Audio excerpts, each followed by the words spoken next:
Halo, selamat datang lagi di sini. Tempat kita biasa ya, ngupas tuntas berbagai topik menarik. Hari ini kita punya sesuatu yang, wah, benar-benar berkilau nih buat dibahas. Berlian. Anda udah ngirimin kutipan keren dari Ensiklopedia Ringkas Berlian, dan tugas kita sekarang ya menggali lebih dalam lagi, mencari tahu apa sih yang bikin batu ini begitu istimewa ya kan? Jauh dari sekedar hiasan mahal gitu.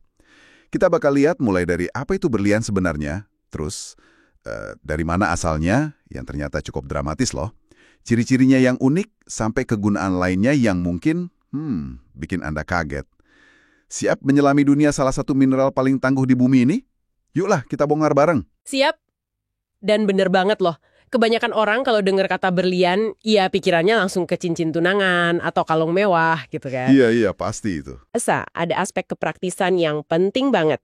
Nah, sumber ensiklopedia yang Anda bagiin ini cocok banget jadi pondasi kita buat ngerti kenapa berlian itu spesial. Bukan cuma soal cantiknya aja, tapi dari sisi ya fisika sama kimianya gitu. Ini material yang penuh kejutan. Beneran deh. Oke deh, kita mulai dari yang paling dasar dulu kali ya. Menurut ensiklopedia ini nih, berlian itu batu mulia. Ya iyalah ya. Tapi yang penting di garis bawah ini, dia itu terbuat dari karbon murni. Karbon loh, unsur yang sama kayak di pensil atau arang. Tapi susunannya itu beda banget. Struktur kristal kubik. Karbon murni, tapi dalam bentuk yang super teratur. Kedengarannya simple ya, tapi ini nih kayaknya kunci segalanya. Bener nggak sih? Betul sekali, kata kuncinya yaitu struktur kristal kubik. Coba bayangin atom karbonnya itu nggak cuma ngumpul biasa aja, tapi tersusun dalam pola 3 dimensi yang rapi banget, padat, simetris. Kayak mainan konstruksi yang paling kokoh gitulah. Struktur inilah hasil tempaan dahsyat di perut bumi. Dan susunan rapat ini bikin ikatan antar atom karbonnya, itu loh, ikatan kovalen namanya, jadi kuat banget-banget. Makanya kayak yang sumber sebutin, ini bentuk karbon paling keras yang kita tahu. Susah banget buat dipisahin atau sekedar digores. Beda jauh kan sama grafit di pensil, yang atom karbonnya kan cuma numpuk berlapis-lapis gitu, kayak kertas, jadi gampang banget lepas. Nah, ini nih bagian yang bikin saya paling penasaran. Asal-usulnya. Sumbernya bilang berlian itu terbentuk di mantel bumi, bukan di permukaan loh. Tapi jauh di dalam sana. Di bawah tekanan sama suhu yang, wah gila-gilaan tingginya. Bisa kebayang nggak sih dapur macam apa coba yang bisa masak karbon jadi sekeras berlian? Pasti ekstrim banget kan kondisinya? Ekstrim itu kata yang pas banget. Kita ngomongin kedalaman mungkin 150 sampai 250 km. Bahkan bisa lebih dalam lagi. Di sana tekanannya itu bisa 50.000 kali lipat tekanan udara yang kita rasain sekarang. Gede banget. Dan suhunya bisa lebih dari 1.000 derajat Celcius. Panas banget. Cuma di kondisi neraka kayak gitu, atom-atom karbon bisa dipaksa buat ninggalin susunan biasanya dan ngebentuk struktur kubik yang super padat dan stabil ini. Prosesnya juga butuh waktu, jutaan bahkan miliaran tahun loh. Jadi tiap berlian alami itu sebenarnya potongan sejarah bumi yang tua banget. Gila ya, udah proses bikinnya lama banget, di tempat yang nggak kebayang pula. Terus gimana caranya dia bisa sampai ke kita di permukaan? Ensiklopedia tadi nyebutin mereka terlempar ke permukaan lewat letusan gunung berapi. Ini kayak cerita petualangan ya. Saya jadi ngebayangin berlian ini kayak numpang roket vulkanik super cepat gitu dari perut bumi. Haha, iya. Analogi roket atau lift vulkanik itu cukup ngegambarin kecepatannya sih. Jadi benar, berlian ini nggak naik pelan-pelan, mereka ke bawah sama jenis magma khusus yang naiknya itu cepat banget dari kedalaman mantel, lewat letusan vulkanik yang eksplosif. Magma ini nanti mendingin dan jadi batuan beku namanya kimberlite atau lamproite. Nah, disitulah sering ditemuin berlian mentah.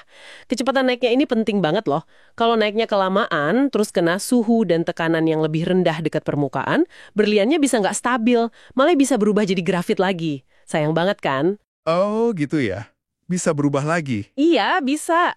Makanya proses ini juga ngejelasin kenapa deposit berlian yang ekonomis gitu, yang nggak gampang ditemuin. Nggak cuman butuh kondisi pembentukan yang pas, tapi transportasi ke permukaannya juga kudu kilat dan tepat. Masuk akal banget sih. Jadi kelangkaannya itu bukan cuma soal bahan bakunya, tapi juga proses pembentukan sama perjalanannya yang super spesifik ya.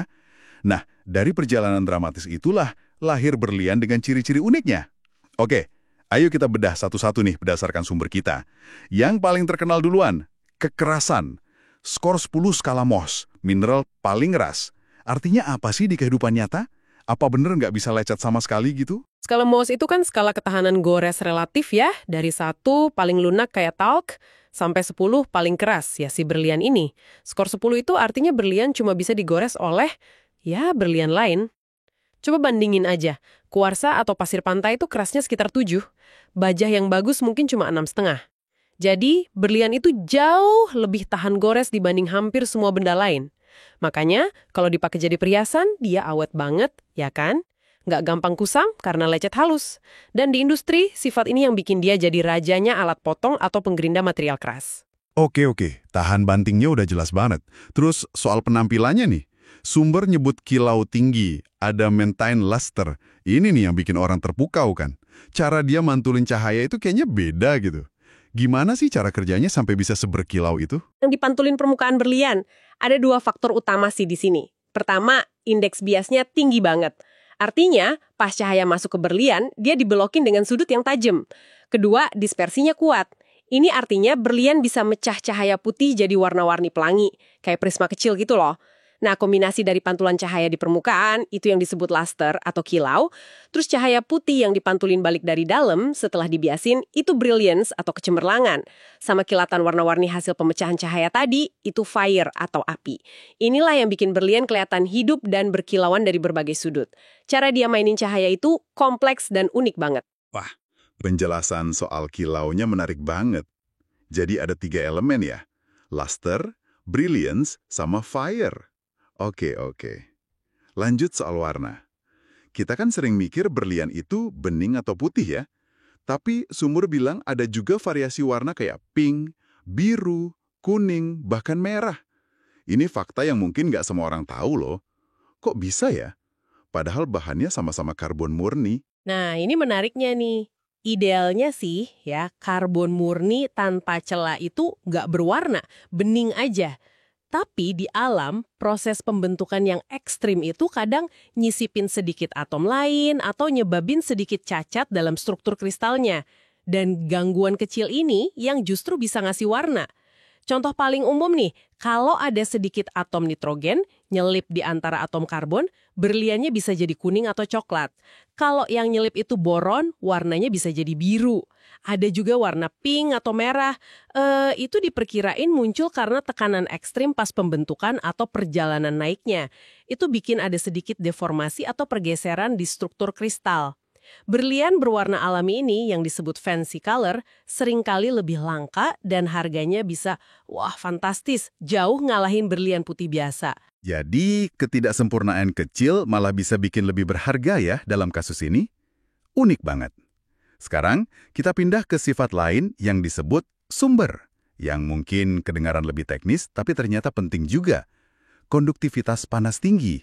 Apa maksudnya tuh dan kenapa ini penting? Maksudnya, berlian itu jago banget nganterin panas. Salah satu yang terbaik malah, di antara semua material pada suhu ruangan. Bahkan lebih efisien dari logam kayak tembaga, yang biasa kita pakai di kabel atau heatsink gitu.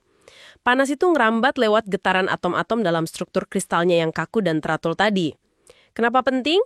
Salah satunya, ini jadi cara buat ngetes keaslian berlian. Ada alat tes elektronik gitu, ujungnya dipanasin dikit.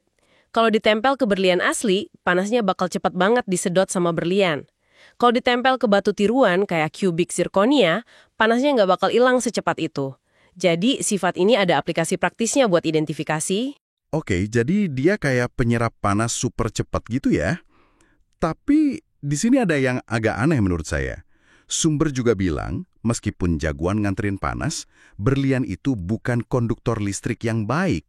Biasanya kan kalau sesuatu gampang panas, gampang juga dialiri listrik kayak logam gitu kan. Kok ini bisa beda? Pertanyaan bagus. Dan ini emang salah satu keunikan fisika berlian yang paling menarik. Kebanyakan berlian alami itu isolator listrik yang hebat.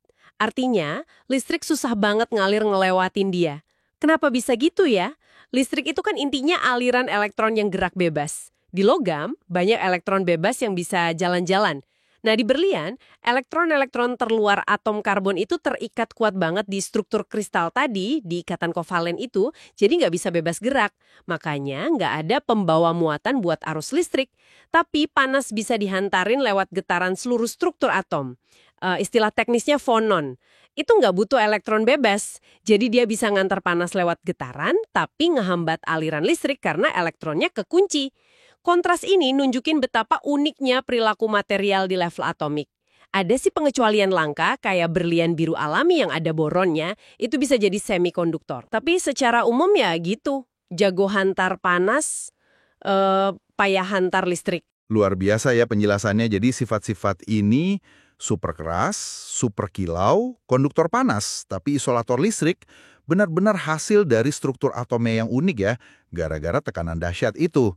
Nah, setelah ngerti sifat-sifatnya, mari kita lihat gimana semua ini dimanfaatin sama manusia. Sumber tadi ngebaginya jadi 3 area utama ya. Yang pertama, paling jelas, perhiasan. Cincin, kalung, anting, simbol kemewahan, cinta abadi, status. Kayaknya ini nggak perlu dijelasin panjang lebar ya, udah jadi ikon banget. Iya. Kombinasi antara keindahan visualnya itu, kilau api kecemerlangannya, terus daya tahannya yang luar biasa, nggak gampang lecet, dan kelangkaannya juga emang bikin dia jadi primadona perhiasan selama ratusan tahun. Nilai simbolisnya juga udah kuat banget di banyak budaya, jadi ya dari sisi perhiasan, daya tariknya jelas banget. Tapi ini dia sisi lainnya yang mungkin nggak semua orang sadari. Kegunaan industri. Ensiklopedia nyebut mata bor, pemotong kaca, alat abrasif, atau pengamplas. Ternyata kekerasan ekstrimnya itu nggak cuma bikin cantik, tapi juga super fungsional. Sifat yang sama bisa dipakai buat hal yang beda banget ya.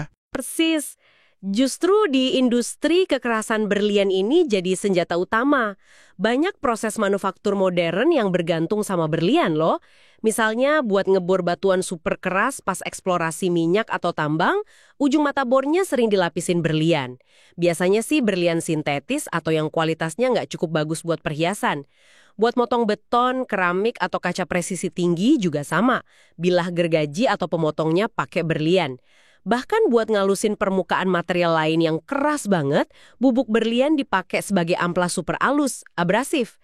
Tanpa berlian industri ini, banyak teknologi yang kita anggap biasa sekarang bakal jauh lebih susah atau mahal. Jadi kekerasannya itu punya 2 sisi, bikin perhiasan awet dan bikin alat industri jadi perkasa. Keren banget. Jadi dari perhiasan mewah ke alat kerja kasar di pabrik atau tambang ya. Terus area ketiga yang disebut sumber, investasi. Karena langka dan harganya tinggi, berlian juga dianggap sebagai aset buat nyimpen kekayaan. Gimana tuh mekanismenya? Nah, ini nyambung lagi ke faktor kelangkaan tadi, terutama buat berlian alami yang kualitasnya tinggi ya. Plus daya tahannya tuh nggak bakal karatan atau lapuk dimakan waktu. Permintaan pasar yang relatif stabil, terutama dari industri perhiasan, juga ikut nopang nilainya. Jadi mirip kayak emas atau karya seni langka gitu, sebagian orang lihat berlian sebagai cara buat diversifikasi investasi atau safe haven buat nyimpen nilai jangka panjang. Tapi perlu diingat juga ya, pasar berlian tuh nggak sesimpel pasar saham atau emas batangan. Nilainya sangat bergantung pada kualitas spesifik si batu, yang biasa diukur pakai 4C itu, karat berat, cut potongan, color warna, clarity kejernihan, plus faktor lain kayak sertifikatnya, tren pasar, bahkan kadang isu asal-usulnya. Jadi sebagai investasi dia punya potensi tapi juga ya kompleksitas tersendiri. Jadi, kalau kita tarik benang merahnya nih ya, dari satu material yang sama, karbon murni yang ditempa di perut bumi, kita dapat sifat-sifat unik. Kerasnya bukan main, kilonya memukau, langka, pinter nganter panas, tapi ogah ngangkat listrik. Dan kombinasi sifat ini ternyata bisa diterjemahin jadi aplikasi yang beda-beda banget. Mulai dari simbol cinta di jari manis, jadi ujung tombak teknologi pengeboran, sampai jadi pilihan buat nyimpen duit. Benar-benar material serba bisa ya. Tepat sekali. Berlian itu contoh nyata gimana kondisi geologi yang ekstrim bisa nyiptain material dengan properti yang nggak biasa. Dan gimana kecerdasan manusia kemudian bisa ngenalin potensi itu dan manfaatin buat berbagai kebutuhan. Dari yang paling fungsional dan teknis sampai yang paling simbolis dan estetis. Ini cerita tentang alam dan inovasi manusia sekaligus sebenarnya. Jadi, apa inti dari semua obrolan kita hari ini? berdasarkan ensiklopedia yang Anda bagikan tadi. Singkatnya sih, jelas banget kalau berlian itu jauh lebih dari sekedar batu mahal yang berkilau. Kita udah lihat dia itu karbon murni dengan struktur super rapi, lahir dari neraka di mantel bumi, dan diantar ke permukaan lewat lift vulkanik. Punya ciri khas kayak kekerasan nomor 1, kilau yang memikat gara-gara cara uniknya mainin cahaya, konduktor panas hebat tapi isolator listrik, dan bisa punya warna-warni juga. Dan semua keunikan ini bikin dia berguna banget. Mulai dari perhiasan yang tak lekang waktu, alat potong super di industri, sampai jadi aset investasi. Betul. Dan mungkin perspektif akhirnya adalah berlian ini kayak pengingat dari alam gitu ya. Pengingat bahwa di bawah kondisi yang tepat, bahkan unsur paling umum kayak karbon bisa berubah jadi sesuatu yang, wah, luar biasa. Dan juga pengingat tentang kemampuan kita buat memahami dan manfaatin keajaiban alam ini buat tujuan yang nyerminin apa yang kita anggap penting. Entah itu keindahan, kekuatan, maupun nilai. Nah, ini mungkin bisa jadi bahan renungan buat Anda nih. Kalau kita lihat gimana berlian, yang terbentuk di bawah tekanan super tinggi, bisa jadi begitu berharga dan berguna dalam berbagai cara yang nggak terduga. Kira-kira, adakah material lain di sekitar kita? Atau mungkin proses alam lain yang juga nyimpen potensi tersembunyi yang sama. Sesuatu yang mungkin cuma butuh kondisi yang tepat atau pemahaman kita yang lebih dalam, buat kemudian terungkap dan bawa manfaat baru yang belum pernah kita bayangin sebelumnya. Pertanyaan yang menarik tuh untuk terus digali pastinya. Oke deh, terima kasih banyak sudah nemenin kami menyelami dunia berlian yang ternyata penuh cerita ini. Sampai ketemu lagi di pembahasan mendalam berikutnya ya.